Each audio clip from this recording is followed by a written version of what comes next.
Hello everyone, welcome back to our channel. Today being a Saturday evening, let's talk about the day match between Delhi and Mumbai at the Arun Jaitley Stadium. It was a good match. I hope आप सबने बहुत enjoy किया होगा इस match को. Let's talk about how the match happened और किस तरह से शुरुआत हुई, क्या क्या हुआ मैच में. Let's talk about some things that could have been done differently और क्या क्या हो सकता था मैच में. स्टार्ट हुआ, मुंबई ने पहले बैटिंग किया एंड आई थिंक बॉल रुक के आ रहा था पिच पे और जल्दी विकेट भी खोए दो. आपने देखा होगा तिलक वर्मा और रिकल्टन एक ही ओवर में आउट हो गए. मुकेश कुमार जो कि इंडिया के ग्लेन मैकग्राथ जिनको कहा जाता है, उनके ओवर में एक ही ओवर में 2 विकेट गिर गए. उसके बाद शर्मा जी और सूर्य कुमार यादव ने पारी को संभाला. हालांकि शर्मा जी अपने उस वाले रूप में नहीं दिख रहे थे जिसके लिए वो जाने जाते हैं.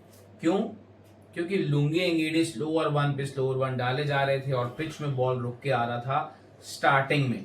बाद में I think ball was coming on to the bat really nicely और उसी से हमने देखा कि 160 के आसपास का स्कोर मुंबई ने खड़ा किया. But I think a lot of credit goes to Surya Kumar Yadav जिन्होंने एक 50 का स्कोर आज किया. कप्तानी कर रहे थे आज. हार्दिक पांड्या की तबीयत खराब थी तो सूर्य कुमार को कमान संभालनी थी आज. कप्तान वाली पारी भी उन्होंने खेली एंड आई थिंक लास्ट में नमन धीर ने आके भी 2-4 अच्छी बाउंड्रीज लगाई तो स्कोर 162 पे ये लोग ले गए. Coming to Delhi, how their bowlers have panned up. I think अभी तो आप मिचेल स्टार्क आपके आए नहीं हैं और आप देखिए लुंगी एंगीडी, मुकेश कुमार कितनी अच्छी बॉल डाल रहे हैं. कुलदीप यादव, अक्षर पटेल तो रन ही नहीं दे रहे हैं.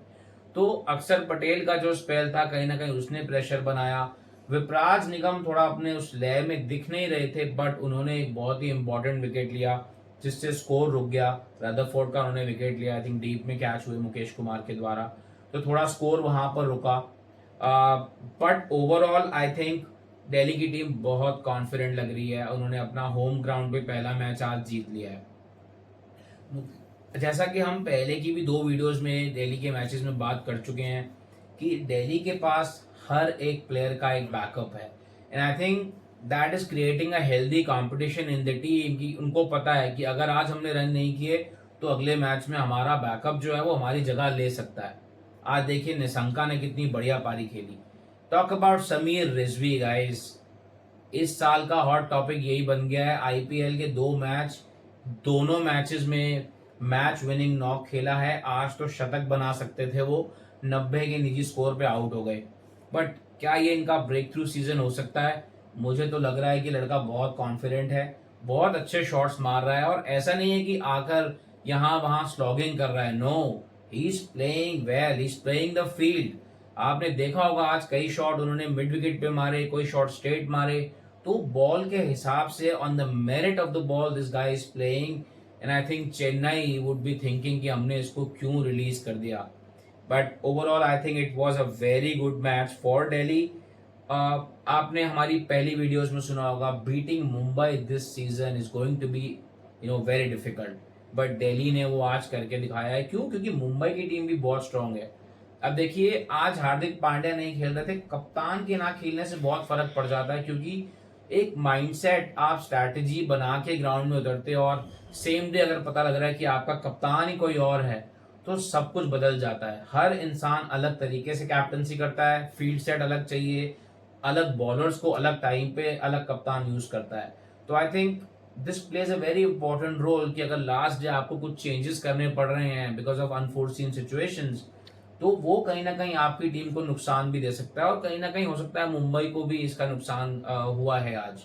But overall I think it was a good match, good for the tournament कि दिल्ली की टीम आगे जाती हुई दिख रही है. 2 आउट ऑफ 2 हो चुका है. अब बात करते हैं जो कल दिन में मैच होने वाला है गाइस, एसआरएच वर्सेस लखनऊ की. सो ये दोनों ही टीम जो हैं बहुत ही स्ट्रांग टीम है. दोनों का टॉप ऑर्डर बहुत ही स्ट्रांग है. So I am gonna talk about how this tournament is panned out for both these teams initially. SRH 2 match खेल चुकी है, एक जीती है एक हारी है और लखनऊ अपने होम ग्राउंड पे 140 का टारगेट बनाया उन्होंने. मतलब फर्स्ट बैटिंग करके 140 बनाया और वो मैच वो हार गए. अब होगा क्या कि दोनों टीम्स, क्योंकि ये पावर हिटर्स हैं दोनों टीम्स में और हैदराबाद की जो टीम है, हैदराबाद की जो पिच है that would favor the batsman. क्यों? उनके पास power hitters हैं. They would want to post a 250 score if they bat first. That's how they played a couple of years ago. उन्होंने वैसा ही टेम्पलेट सेट किया था. वही हर बॉल पे मारने वाले प्लेयर्स उनके पास हैं. अब तो लियम लिविंगस्टन भी उन्होंने खरीदे हुए हैं. तो it would be very interesting to see कि क्या उनको कल चांस मिलेगा. अगर नहीं भी मिलता है, even then this guys have a lot of power hitters. Flat pitch बनेगा और वहां स्कोर करिए. एंड अब अगर हम लखनऊ की बात करें, उनके पास भी सेम पावर हिटर्स हैं. आप मार्करम को देख लीजिए, मिचेल मार्श हैं, निकलेस पूरन हैं, ऋषभ पंत हैं. सो दोनों टीम से पावर हिटर्स हैं. देखना ये होगा कौन कल बाजी मारता है. इस ग्राउंड के स्टैट्स की अगर बात करें, last 4 matches have been won, all of them have been won by the teams chasing. हम वेदर फोरकास्ट देख रहे थे तो इसमें 35% चांसेस हैं लाइट रेन होने के भी कल.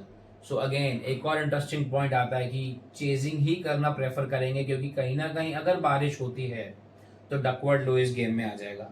But all of that remains to be seen कि कौन सी टीम कौन सी लाइनअप लेकर उतरेगी. Although I do not see a lot of changes for both these teams. Same ही लाइनअप लेके उतरने वाली हैं teams. We can talk about the playing 11s for both the teams. I think for SRH it is going to be Abhishek and Travis Head who's going to start. Ishan Kishan, Heinrich Klaasen, and then आपके नीतीश कुमार रेड्डी जिन्होंने पिछले match में man of the match का award भी जीता है, 2 wicket लिए और साथ में रन भी किए.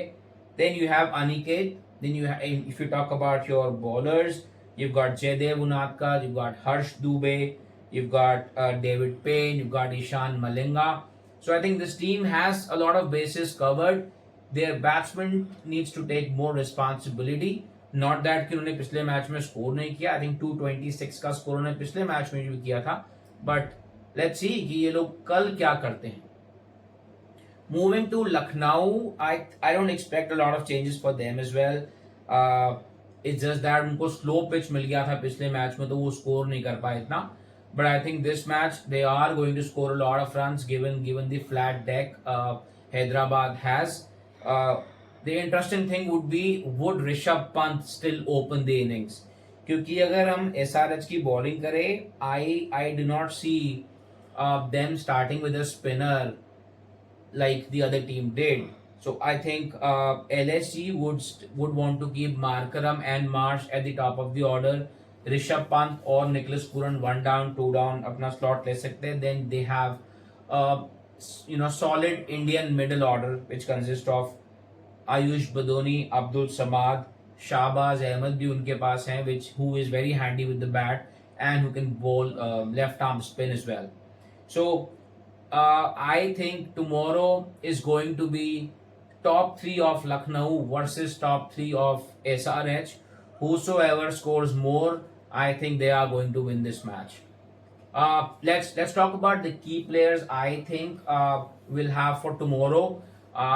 For me, if you talk about SRH, I think Abhishek Sharma holds the key for them tomorrow. He was looking in sublime touch in the last match, scored about 48 runs. Travis Head also scored the same amount of runs. I think Abhishek Sharma holds the key for SRH. And I think Aiden Markram, he is due for runs. He was looking very good the other night, but the slider from Akshar Patel got his stumps rattling.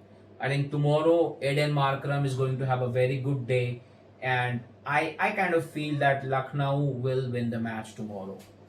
Stay connected. We'll come back tomorrow again and come back to you with more analysis, more stats on the next match that is going to be played. Stay happy, stay content, and subscribe to this channel, guys. Thank you for watching. Thank you so much.